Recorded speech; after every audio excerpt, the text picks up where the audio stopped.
आखिर क्यों सूख रहे हैं हिमालय के ग्लेशियर? आखिर क्यों गायब हो जाएगी गंगा?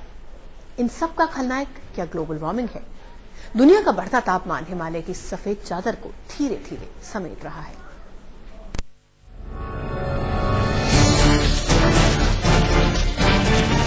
कभी भी हो सकता है तबाही का तांडव,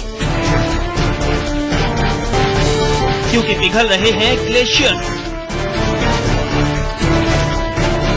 सूख रहे हैं नदियों के प्राण, खत्म हो रहे हैं धरती के जीवन स्रोत।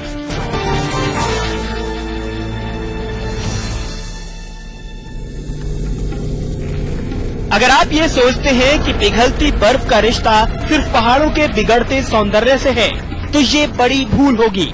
असल में तेजी से पिघलते ग्लेशियर्स ने हिमालय की गोद में बसी धरती की सबसे प्राचीन सभ्यता के वजूद पर बड़ा सवाल खड़ा कर दिया है।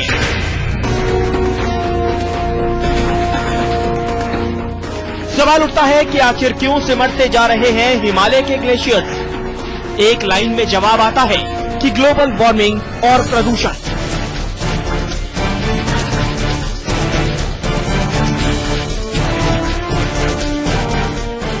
धरती हर साल औसतन 0.06 डिग्री सेल्सियस ज्यादा गर्म हो रही है और तापमान में यही बढ़ोतरी हिमालय के सदियों पुराने ग्लेशियर्स के सिकुड़ने की वजह है।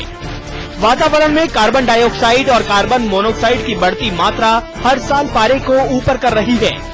नासा की रिपोर्ट के मुताबिक गंगा और ब्रह्मपुत्र को पानी देने वाले ग्लेशियर्स हर साल 10 से 20 मीटर सिकुड़ रहे हैं। बढ़ते तापमान की वजह से ग्लेशियर्स में जमी बर्फ की मोटी परत धीरे धीरे पतली होती जा रही है और इसकी रफ्तार हर साल आधे मीटर से लेकर 2 मीटर तक है। वातावरण को प्रदूषित करने वाली गैसें न सिर्फ आसमान में कालिक पोत रही हैं, बल्कि हिमालय की सफेदी पर भी ग्रहण लगा रही हैं। साथ ही खतरा है गंगा नदी पर, खतरा गंगा के विनाश का। आशंका है कि गंगा अब धरती पर कुछ दिनों की ही मेहमान है। गंगा का रिश्ता गंगोत्री ग्लेशियर से। 25 से 30 सालों में सूख सकती है गंगा। करोड़ों लोगों पर पड़ सकता है असर।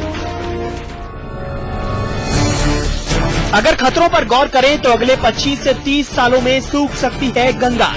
गंगोत्री से निकलकर करीब 2500 किलोमीटर तक तमाम शहरों से गुजरते हुए गंगा बंगाल की खाड़ी में मिलती है, लेकिन गंगोत्री के पिघलने की रफ्तार से थम सकती है पावन गंगा की रफ्तार। कहते हैं कि गंगा में डुबकी लगाने भर से सारे पाप धुल जाते हैं, मानव को मोक्ष मिल जाता है। बेशक ये धार्मिक मान्यताएं हों, लेकिन जब गंगा ही नहीं बचेगी तो फिर इन धार्मिक मान्यताओं का क्या होगा? वैज्ञानिकों के मुताबिक अगर ग्लेशियर्स के पिघलने की रफ्तार इसी तरह बढ़ती रही तो आने वाले दिनों में ना तो लोगों के सूखे गले को पानी नसीब होगा और ना ही प्यासे खेतों को। आज तक ब्यूरो।